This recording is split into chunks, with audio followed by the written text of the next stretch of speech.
बिस्मिल्लाहिर्रहमानिर्रहीम। Dear students, अस्सलामु अलैकुम। ये जो टॉपिक है linear differential equation with variable coefficients reducible to equations with constant coefficients. Here we have two types of linear differential equation with variable coefficients and can be transformed into linear differential equation with constant coefficients by using substitution.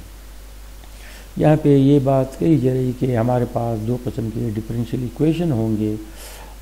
First type जो है उसको हम Kashi Euler differential equation कहते हैं और second type हमारे पास Legender differential equation है। इन दोनों डिफरेंशियल इक्वेशन में जो कोएफिशिएंट है वो वेरिएबल कोएफिशिएंट होंगे और कांस्टेंट नहीं होंगे। तो मखसूस किसी सब्स्टिट्यूशन की मदद से हम यहाँ पे वेरिएबल कोएफिशिएंट को हम एज कांस्टेंट कन्वर्ट करेंगे, रिड्यूस करेंगे। तो इसी टॉपिक का मकसद यही है कि हमने वेरिएबल कोएफिशिएंट को सब्स्टिट्यूशन की मदद से कांस्टेंट बनाना है और क्वेश्चन को हल करना है। तो यहाँ पे ये जो टॉपिक है कि हमारे पास क्या होंगे, वेरिएबल कोएफिशिएंट होंगे, उनको हमने कांस्टेंट कोएफिशिएंट में तब्दील करना है। और two types of differential equation है। इन दोनों डिफरेंशियल इक्वेशन में नंबर फर्स्ट जो है वो काशी यूलर डिफरेंशियल इक्वेशन है। तो अब इसी को हम शुरू करते हैं। In equation of the form, ये जो इक्वेशन है इसी इक्वेशन को हम काशी यूलर डिफरेंशियल इक्वेशन कहते हैं। यहाँ पे जितना ऑर्डर डेरिवेटिव है उतना ही x का पावर है। यहाँ पे nth ऑर्डर है तो इसका पावर n है। यहाँ पे n-1th ऑर्डर है तो इसका पावर n-1 है। यहाँ पे x नहीं है यानी x पावर 0 है तो y के साथ ज़ीरो ऑर्डर डेरिवेटिव का मतलब है कि y इटसेल्फ है। और ये जो x है ये एक फंक्शन है, या तो ये कांस्टेंट होगा या फंक्शन ऑफ x होगा। तो हेयर वेयर a0, यहाँ पे क्या है, a0 है, a1 है और an है। Where these are constant, x is either a constant, इसी x का मतलब है ये वाला x, दिस x। यहाँ जो x है इसी x को यहाँ पे लिखा है x is either a constant और a function of x। Equation 1, this is equation 1। Equation 1 is called Cauchy Euler differential equation. The index of x, index का मतलब है power, x power of x।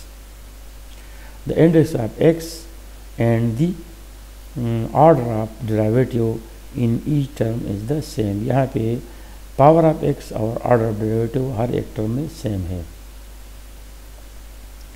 In order to transform one to a linear differential equation with constant coefficients, change the independent variable x to t or z by the following substitution। ऊपर यहाँ पे जो differential equation है y dependent variable है और x independent variable है।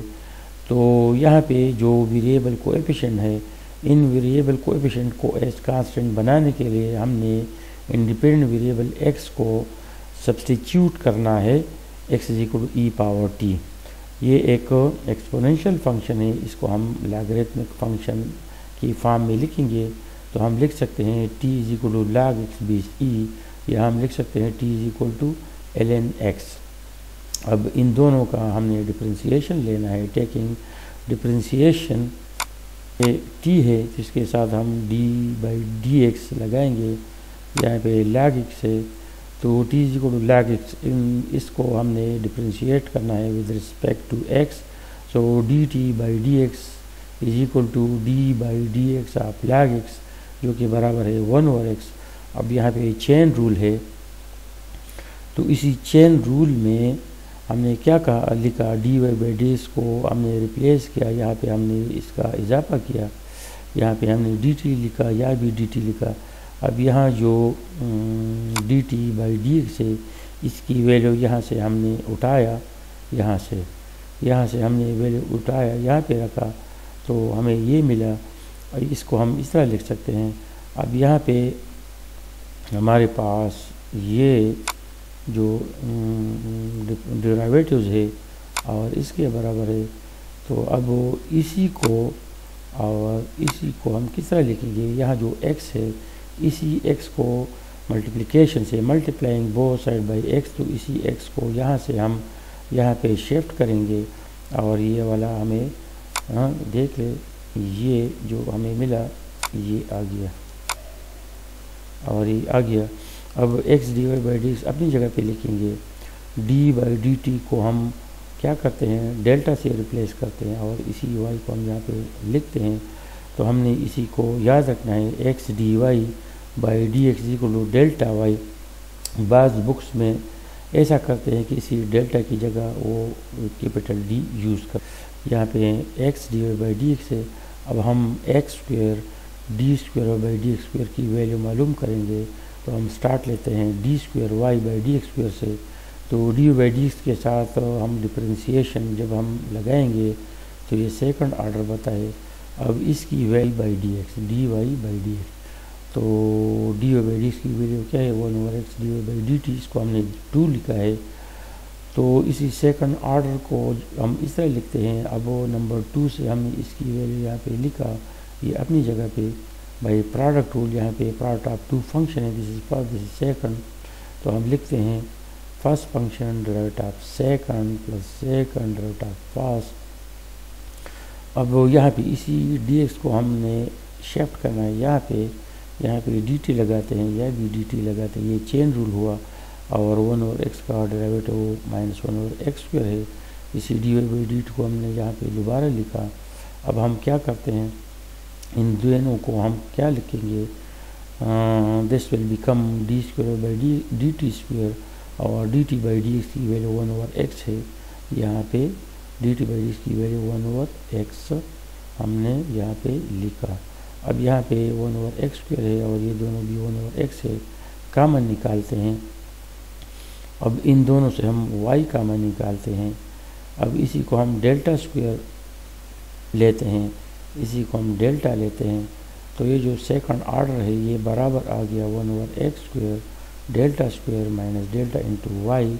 अब वो इसी x स्क्वायर को हम यहाँ पे शिफ्ट करेंगे, this x square will be shifted here and we will take delta common from here. और यहाँ पे इन सब्सटीट्यूशन को हमने यूज़ किया है। तो इस तरह हमें मिला x square D square by D square equal delta into delta minus 1y। तो काशी यूलर डिफरेंशियल इक्वेशन में हमारे पास ये होता है, तो इसी को हमने इसी से रिप्लेस करना है।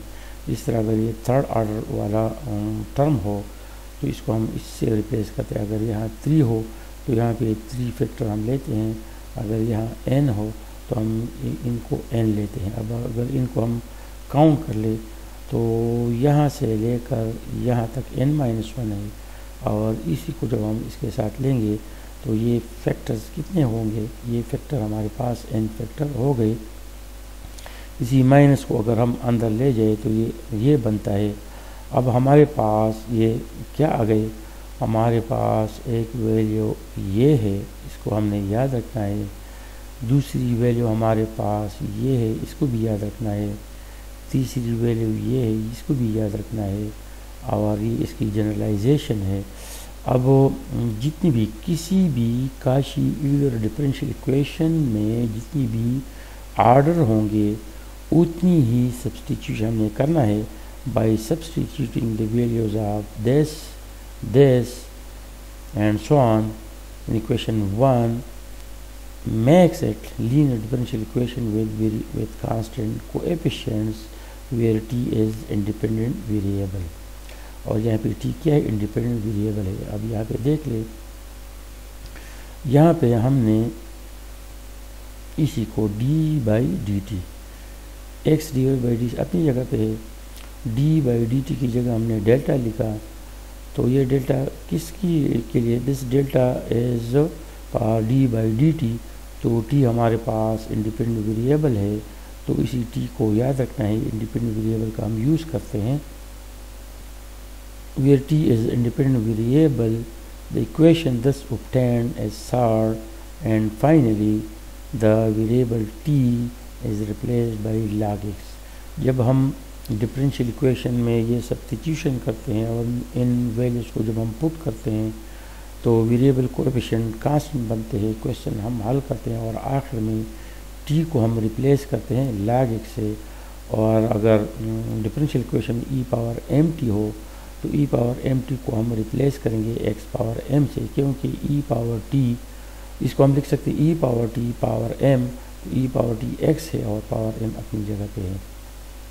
तो यहाँ तक हमारे पास प्रोसीजर था, मेथडोलॉजी था कि काशी डिफरेंशियल इक्वेशन को हम किस तरह यूज़ करेंगे। अब हम इसी क्वेश्चन को हल करते हैं। अब इसी को देख ले, यहाँ पे सेकंड ऑर्डर है तो इसके साथ एक्स स्क्वायर है, फर्स्ट ऑर्डर है तो इसके साथ एक्स है और राइट साइड में फंक्शन ऑफ एक्स है।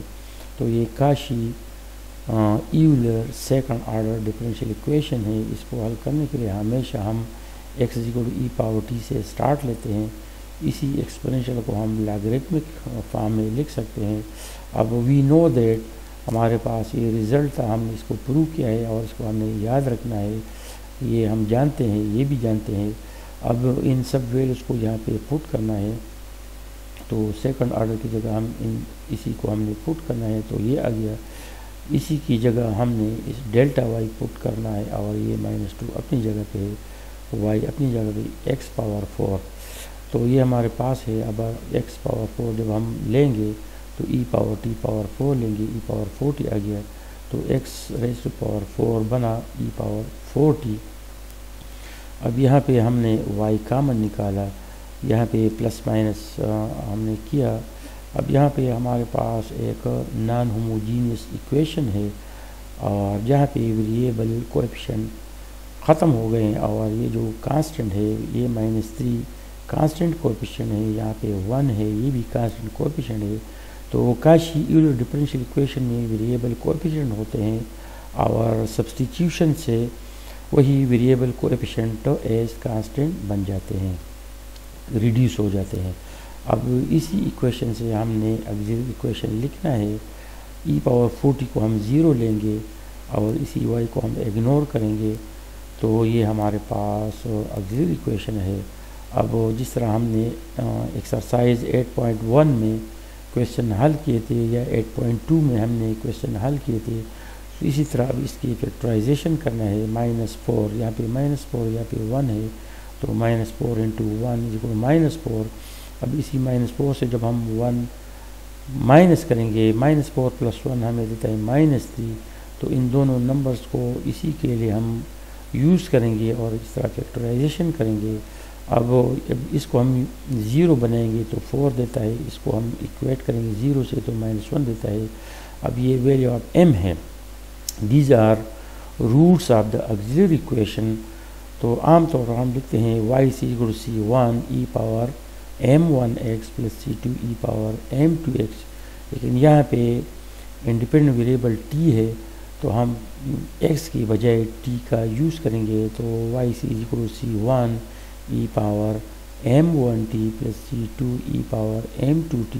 तो ये m1 है, ये m2 है, यहाँ पे हमने पुट किया। और अब यहाँ पे देख ले c1 e power 4t, c2 e power -4t, तो यहाँ पे हमने इसको x रिड्यूस किया, लेकिन इसको हम पढ़ते हैं इसको पढ़ने के बाद। This will be written here और इसको हम इन टर्म ऑफ x लिखेंगे। लेकिन सबसे पहले हम वाई पी देखते हैं कि वाई पी हम किस तरह मालूम करेंगे। देख ले, इसी वाई को हम यहाँ से उठा के एज वाई पी लिखेंगे और इसी एफ ऑफ डी या इसी ऑपरेटर को, इसी पॉलिनोमियल ऑपरेटर को हम दूसरी साइड पे ले जाएंगे तो ये 1 ओवर बनेगा। देख ले, y p = 1 over delta square -3 delta -4 e power 4t by putting 4। जब यहाँ पे इसी 4 को जब हम यहाँ पे पुट करते हैं तो फेलोर केस आता है। फेलोर का मतलब कि यहाँ पे 0 आता है। तो जब कभी यहाँ पे 0 आता है तो ऊपर हम क्या करेंगे, t का इजाफा करेंगे। t का इजाफा इस वजह से हम करेंगे कि यहाँ पे इंडिपेंडेंट वेरिएबल t है। 8.1 में हमने x का इजाफा किया था क्योंकि डिफरेंशियल इक्वेशन में d/dx था। अब यहाँ पे ये जो इक्वेशन है ये d/dt वाला है, ये क्या है, this is d² / dt², this is d/dt। तो लिहाजा यहाँ पे हम t का इजाफा करेंगे और यहाँ पे भी हमने t का यूज़ किया, तो ये 0 आता है तो हमने t लिखा और नीचे इसका डिफरेंशिएशन लिखा। अब t की जगह हम इसी 4 को पुट करते हैं तो इस तरह हमारे पास वैल्यू आ गया। Complete solution, this is the complete solution. अब y से और yp की वैल्यू यही है, yc की वैल्यू ऊपर है, ये वाला है। अब इन दोनों वैल्यू को हमने यहाँ पे पुट किया, e पावर 40 हम लिख सकते हैं, e पावर t 4 यहाँ पे आ गया। इसी तरह यहाँ पे ये माइनस यहाँ पे आ गया और ये 4 यहाँ पे आ गया। e पावर t x के बराबर है, ये भी x के बराबर है, t बराबर है log x और ये x है। और अब ये c1 है, x पावर 4 है और ये x पावर -1 हम नीचे ले आते हैं, x पावर 4 है और ये 5 है और ये log x है। ये हमने क्या लिखा है, t इक्वल टू, हमारे पास क्या होता है, हमारे पास है x equal to e power t और t बराबर है log x। तो अब ये हमारे पास काशी यूलर डिफरेंशियल इक्वेशन हमने हल किया। This is second order Kashi linear differential equation